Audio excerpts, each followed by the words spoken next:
ہمیں نہیں معلوم کہ اگلے سال ہماری زندگی میں یہ دن آتے بھی ہیں یا نہیں، ہم اس سے پہلے ہی نہ دنیا سے چلے جائیں. اس لیے بہت ضروری ہے کہ ان 10 دنوں کی پلاننگ کریں کہ ہم نے کیا کیا کرنا ہے. صرف وہ کام کافی نہیں جو ہم ہر روز نیکی کے کام کرتے رہتے ہیں، مثلا جو روٹین میں نوافل پڑھ رہے ہیں یا صدقہ خیرات کر رہے ہیں یا اور نہیں، مزید بھی کرنا ہے. صحابہ ان دنوں میں انتھک محنت کیا کرتے تھے. سعید بن جبیر ذی الحجہ کے 10 دن داخل ہونے کے بعد عبادت میں بہت زیادہ کوشش کرتے تھے، حتیٰ کہ وہ اتنی محنت کرتے کہ لگتا کہ وہ اس کی قدرت نہیں رکھتے، یعنی اپنے آپ کو اتنا تھکا دیتے کہ لگتا کہ بس اب اس سے زیادہ کچھ کر نہیں سکتے، آخری درجے تک. اب نیک اعمال میں سے افضل عمل جو ان دنوں کے لیے پسندیدہ ہے وہ اللہ کا ذکر ہے. نبی صلی اللہ علیہ وسلم نے فرمایا کوئی دن اللہ کے ہاں ان 10 دنوں سے زیادہ عظمت والا نہیں ہے، اور نہ ہی کسی دن کا عمل اللہ تعالیٰ کو ان 10 دنوں کے عمل سے محبوب ہے. یعنی نہ دن ان دنوں سے افضل ہے اور کوئی اور عمل اس سے افضل نہیں. بس تم ان 10 دنوں میں کثرت سے لا الہ الا اللہ، اللہ اکبر اور الحمدللہ پڑھو، یعنی تحلیل، تکبیر اور تحمید. اب اس کے لیے یہ جو کلمہ نا سبحان اللہ والحمدللہ ولا الہ الا اللہ واللہ اکبر، یہ ان تینوں کلمات کا مجموعہ ہے اور اس میں سبحان اللہ کا اضافہ بھی ہے. اسی طرح اللہ اکبر لا الہ الا اللہ واللہ اکبر وللہ الحمد. ٹھیک ہے، اس میں بھی تینوں چیزیں آ جاتی، الحمد بھی آ جاتی ہے، اللہ کی حمد بھی آ جاتی ہے، اور لا الہ الا اللہ اور اللہ اکبر بھی آ جاتا ہے. صحابہ کرام جو تھے ان میں سے ابن عمر اور ابو ہریرہ رضی اللہ عنہما ان 10 دنوں میں بازار کی طرف نکل جاتے اور دونوں تکبیرات پڑھتے، یعنی مل کے بھی پڑھتے.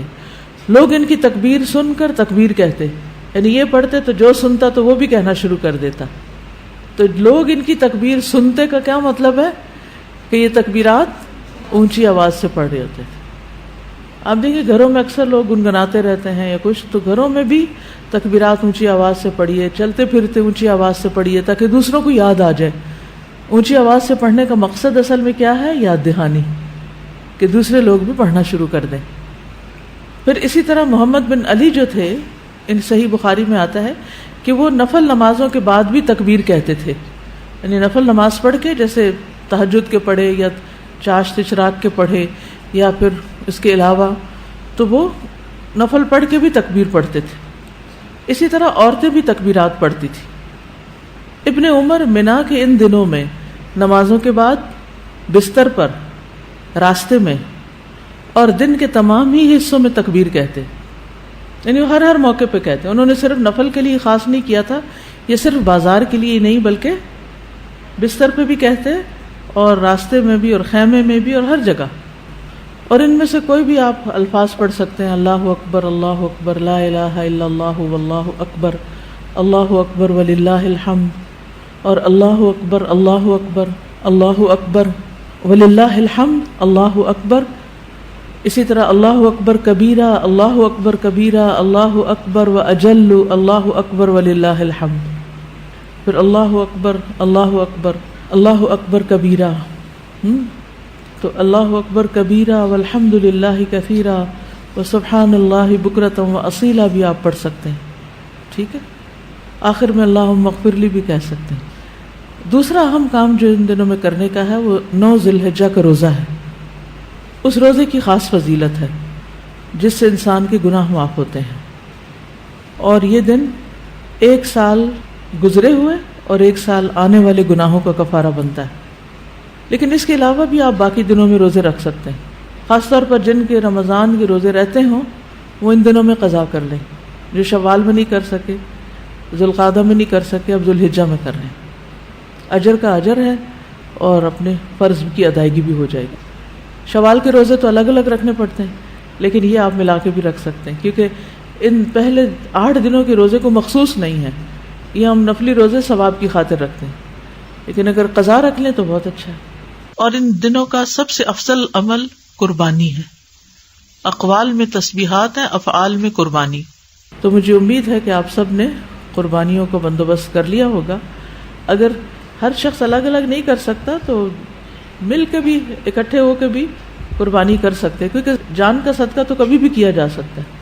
تو عام دنوں میں کرنے کی بجائے ان دنوں میں انسان کر لے، ان دنوں میں پیسے جمع کرا لے. خاص طور پر غریبوں تک جو پہنچایا جاتا ہے گوشت، اس میں انسان اپنا حصہ ڈال لے. ایک طرف کیا کرنا ہے، تسبیحات کی کثرت، اور دوسری طرف کیا چھوڑنا ہے، غیبت، چگلی، تانا، فضول میں لغو باتیں، ہنسی مذاق. اپنے شر سے دوسروں کو محفوظ رکھنا، اپنی زبان سے دوسروں کو اذیت نہیں دینا، بدگمانی، تجسس، ٹوہ نہیں لگانا، آر نہیں دلانا، نفرت و بغض نہیں کرنا، ظلم نہ کرنا ہے نہ ہونے دینا ہے، کسی کو بے عزت نہیں کرنا، آر دلانا اور تانا دینے والی عادتوں کو چھوڑنا ہے. ٹانٹنگ، وہ جو عادتیں ہوتی ہیں نا، ان کو بھی چھوڑنا ہے. غصہ نافذ کرنے کی طاقت رکھنے کے باوجود اس کو چھوڑ دینا ہے. گالی گلوچ، بد زبانی، ان چیزوں سے بھی بچنا ہے. مسلمان کو ہر طرح کی اذیت دینے سے رکنا ہے. رشتہ داروں کی قطع تعلق ہی نہیں کرنی، ان کو منانا ہے. ظالم رشتہ داروں پر بھی مہربانی کرنی ہے. اپنے شر سے پڑوسیوں کو بچانا ہے. اپنے ایمان کی تجدید کرنی ہے. صبر اور عفو درگزر کرنا ہے. اچھا اخلاق اختیار کرنا ہے. اول وقت پہ نماز پڑھنا ہے. قیام لمبا کرنا ہے. ہو سکے تو تہجد پڑھنا ہے. روزہ رکھنا ہے.